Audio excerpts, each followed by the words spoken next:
make learning a privilege, not a chore, and frustration a tool, not an obstacle. I make working hard seem easy, and giving up impossible. I make an old subject feel like a fresh thought, and unconventional methods common. I make material things less important, and little things like patience and kindness count. I make weekdays more exciting than weekends, and classrooms feel like anything but. I make things different, which is all I ever hoped for. I'm a teacher. I make more. Find out how you can make more at teach.org. Make more. Teach. Brought to you by Teach and the Ad Council. And welcome back to the Falcon Spotlight, ladies and gentlemen. You're listening to WPMD Radio at Cerritos College, Norwalk, California. Now remember, ladies and gentlemen, you can look up Cerritos College Falcon Spotlight on Facebook, which is the fan page, and of course also on YouTube. Look to search WPMD or search Cerritos College Falcon Spotlight. And ladies and gentlemen, remember you can also email me at robert06flores@gmail.com. You know, for my audience that are listening, how can they contact you? I can give you my email. Is Namala, Namala, at cerritos.edu. Perfect. And then, you know, for the average, college student that just, goes to school and then, goes straight home, they might not be aware of, like, all the different stuff that go on at school. Like, it wasn't until I got more further involved on campus after, going to student government and then even shared governance. I served in 2013, 2014, two shared governance committees, student learning outcomes and enrollment management. And then, I realized professors, they do more than just having to teach and having office hours, but you guys attend a ton of meetings. Tell me about all that. Yeah, I think this is something that is, if I'm not mistaken, I may be wrong here, that is peculiar to the community college system in California. It may be true in others too, but I like it. Shared governance basically means that all of us, all the constituent groups, everybody who works here, on the management, the administration, the students, and we wouldn't be here if not for students, and classified staff. All of us govern together, make decisions together. Ideally, actually, at least we all share our input. Give input into how decisions should be made. In the end, of course, it's the board of trustees and the president that make these decisions. But we have a role in advising or recommending things to them. So yes, a typical full-time faculty member has to teach 15 hours of classes. So usually they're like five classes, 3-unit classes, and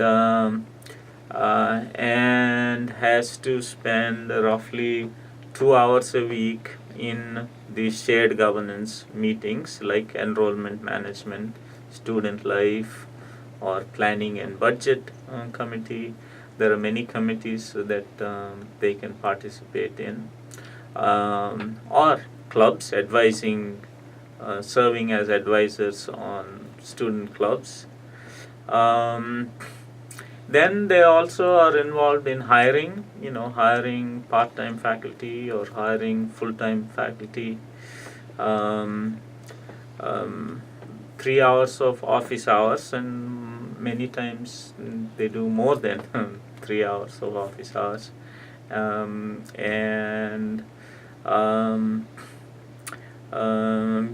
There's always things like writing reference letters for students or for colleagues or for part-time faculty who are applying for full-time faculty.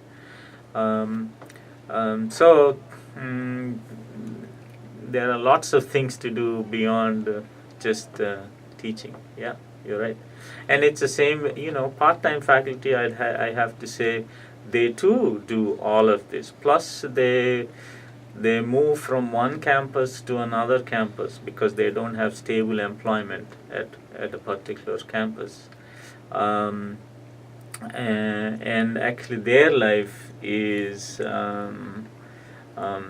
hectic and not only hectic in terms of time, but it is also stressful because of lack of enough support from the colleges in general, wherever they are. Lack of support and not paid, underpaid by colleges. That's a big issue. Not just we are actually one of the worst in terms of surrounding colleges. We pay one of the lowest, actually the lowest hourly wage for part-time faculty. But this is also an issue nationwide for part-time faculty. One of the questions I ask my guests always is, what would you like your legacy to be? If someone had the opportunity to meet you, they got to know you, maybe they took one of your classes or they were a colleague, what's the one thing you hope they took out of, that they got to know you?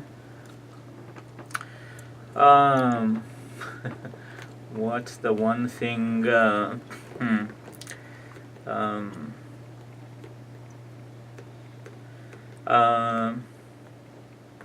I guess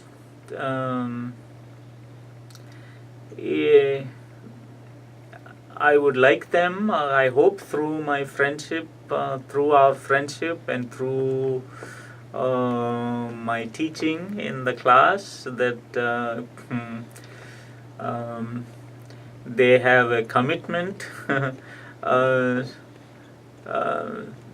to contribute something meaningful to the world, to change some of the things that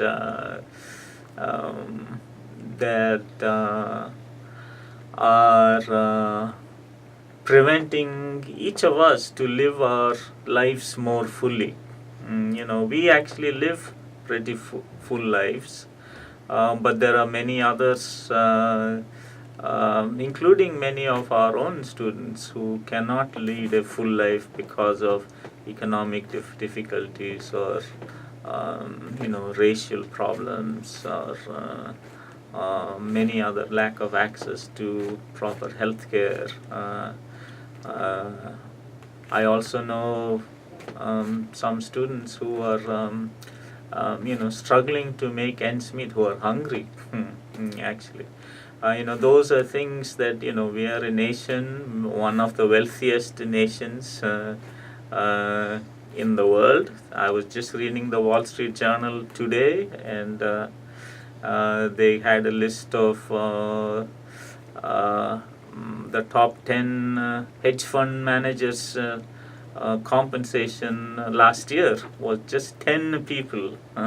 Their compensation was close to $13 billion alone last year. So there are more than enough resources, and there is no reason why we see people who are looking for food on the streets. There is no reason why people have to struggle at low-end jobs with no future and no ability to take care of their families. I think through my own life and through our friendships, I hope people have this commitment to change things, not accept status quo. The other question I always ask my guests is, where do they see themselves after retirement? What do they see themselves Yeah. after? I don't know. I live my life one day. It's hard for me to see beyond tomorrow in some way. After retirement, it's hard for me to. I like to travel a lot. I think there's a lot to see just in this country. I like to drive, actually. So maybe if I retire, nobody in my family likes to drive. my wife hates driving. My kids are the same way. So maybe I'll have to find somebody who wants to drive cross country or look at different things. I mean, just California is so diverse. Different desert, mountains, ocean. I would like to explore and see this country more. Now, you hold a role also at Cerritos, president of, what is it? Faculty Union, yeah. Yeah. Cerritos College Faculty Federation. Tell me about it. Well, it's a union. Like all unions, we are our job is to make sure that that the working conditions are that we work in a place where working conditions support us, and that we get decent wages and salaries to support our lives and our families. And it's especially important, I think, at community colleges, the role that faculty unions play, because there's this phrase that is often used, students or faculty working conditions are the students' learning conditions. If faculty and actually also staff and all of us play a role in shaping the lives of our students, and if we don't find a supportive environment in terms of the salaries we get paid, the benefits that we have, and also that supports us in terms of equipment and so on and so forth to do the best that we can in our jobs, then that is affecting the environment in which the students learn. So I think the role of unions is quite important, and I like the philosophy of a union. Union means that we are all inclusive, we are united, and I like that philosophy of sorry of that inclusiveness. And do unions, do they communicate with other school unions? We are actually part of a larger union, statewide union called California Federation of Teachers, that represents actually both high school or school teachers in K through 12, also teachers in community colleges, and also actually classified staff at some colleges and high schools, K through 12 schools. So we are part of CFT, California Federation of Teachers, which is actually affiliated to nationally to AFT, which is American Federation of Teachers, nationwide body. So that's our main parent union is AFT. And as president, what are your duties? My duties mean all of our, it's not just everything rests on me. We have a leadership team of about 10 other faculty members, and our job is to make sure that we have a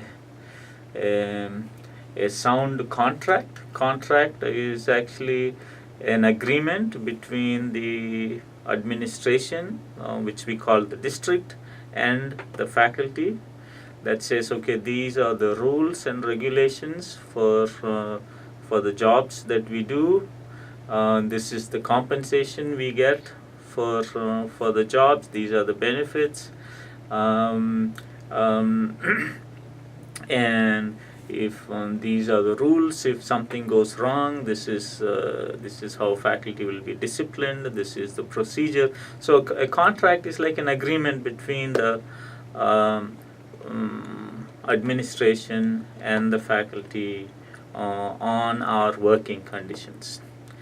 So that's the main job of a union, to secure a, a, a contract that actually makes for a vibrant and fulfilling working environment. Unfortunately, we don't have a complete contract here at Cerritos. We are one of the last unions to organize in the community college system. In 2003, we unionized. Faculty chose to become a union or form a union, and we've been a union for almost 13 years now, and we still do not have a complete contract. So that's a big issue right now for us. And wow, we have only 2 minutes left. Time goes by so fast. But what tips do you have for because that's another thing that I have my guests do is tell me some tips for students that want to pursue the same path, the path that you took, the career that you chose. My advice is very simple. I think because it comes from my own experience, so that's how I can share that. I'm sure others have different experiences. I would say, do something that you like, whatever it is, pursue something that you like, pursue your passion. And when you do, you will actually excel in what you're doing. I can say that my own experience, even writing a dissertation, when I was doing my PhD, there were others who said, you should research, you should write your dissertation on this topic, because that's where investment banking, so on and so forth, that's where all the money is. Don't do development economics, which is what I wanted to do. But it would be a horrible experience for me, because dissertation is actually your life's work, or all the research that you've done, you're contributing something original. You cannot do that if you're not passionate about it. So I say you should follow your passion. Well, I want to thank you for taking the time to be here on the Falcon Spotlight. You're welcome. Ladies and gentlemen, this concludes this edition of Falcon Spotlight. Until next time, folks.